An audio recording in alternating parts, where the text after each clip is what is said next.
কম তেল দিয়ে স্বাস্থ্যকর একটি নাস্তার রেসিপি আজকে তৈরি করে দেখাচ্ছি। এই নাস্তাটি খেতে অনেক বেশি সুস্বাদু এবং ছোট থেকে বড় সবাই এটা বেশি পছন্দ করবে। চলুন মূল রেসিপি শুরু করা যাক। আমি এখানে 5টির মতো ব্রেড নিয়েছি। ব্রেডের সাইডের অংশগুলো কেটে নেব। এখন একটি বেলনের সাহায্যে একটু বেলে নিচ্ছি। সবগুলো বেলা হয়ে গিয়েছে। এখন একটি প্যানে সামান্য পরিমাণ তেল দিয়ে নিচ্ছি। আমি এখানে 1 টেবিল চামচের মতো তেল দিয়েছি। এতে দিয়ে দিব সামান্য পরিমাণ কালো জিরা এবং আস্ত জিরা। জিরা এবং কালো জিরা সামান্য ভাজা হয়ে গেলে দিয়ে দেবো একটি বড় সাইজের পেঁয়াজ কুচি। পেঁয়াজটা একটু সামান্য লাল হয়ে আসলে তাতে দিয়ে দিব গ্রেট করে রাখা আলু কুচি এবং মূলা কুচি, গাজর কুচি। এখানে আমি হাফ কাপের মতো করে সবগুলো সবজি নিয়েছি। আপনারা কম বা বেশি করে নিতে পারেন। এখানে বাঁধাকপি দিলে সেটা খেতে কিন্তু অনেক বেশি সুস্বাদু হয়। তেলের সাথে সবগুলো মিশিয়ে নেব। মেশানো হয়ে গেলে হাফ টেবিল চামচ মরিচ গুঁড়ো, হাফ টেবিল চামচ ধনিয়ার গুঁড়ো এবং স্বাদ মতো লবণ দিয়ে দিব। এখানে পানি দেওয়ার কোনো প্রয়োজন নেই, পানি ছাড়াই কিন্তু এটা সেদ্ধ হয়ে যাবে।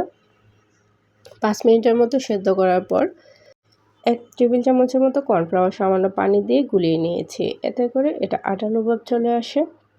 লাস্টে কিছু ধনিয়া পাতা কুচি দিয়ে দিয়েছি। আপনারা এখানে কাঁচামরিচও দিতে পারেন। একটি বাটিতে 1/4 কাপের মতো আটা নিয়েছি। তাতে দিয়ে দেবো হাফ চা চামচ পরিমাণ চিলি ফ্লেক্স এবং সামান্য পরিমাণ লবণ। 3টে উপকরণ ভালো করে মিশিয়ে অল্প অল্প পানি দিয়ে একটি পাতলা ব্যাটার তৈরি করে নেব। ব্যাটারটা হয়ে গিয়েছে। এখন যারা একটি লাইক দেননি প্লিজ একটি লাইক দিয়ে দিন। এখন মাঝখানে পুরটা দিয়ে দিব। এখন মাঝখানে আরেকটি ব্রেড দিয়ে দিব। ব্রেড দিয়ে একটি কোয়ার্টার কাপ দিয়ে কেটে নেব। আমি এখানে বড় সাইজে করে নিয়েছি, আপনারা ছোট বা বড় করে নিতে পারেন। এখন মাছ বরাবর একটি চাকুর সাহায্যে কেটে নিচ্ছি। এখন আগে যে ব্যাটারটা রেডি করে রেখেছিলাম সেই ব্যাটারটা মধ্যে দিয়ে ব্রেড ক্রামের মধ্যে গড়িয়ে নিব। যদি রেসিপিটা ভালো লেগে থাকে একটি লাইক দিয়ে এবং চ্যানেলটি সাবস্ক্রাইব করে নেবেন। ফেসবুক থেকে যারা দেখছেন পেজটিকে ফলো দিয়ে সাথেই থাকবেন। একটি প্যানে আমি 1 টেবিল চামচের মতো তেল নিয়েছি। তেলটা প্যানের চারপাশে করে একটু নাড়িয়ে নেব। এখন ব্রেডগুলো দিয়ে দিব।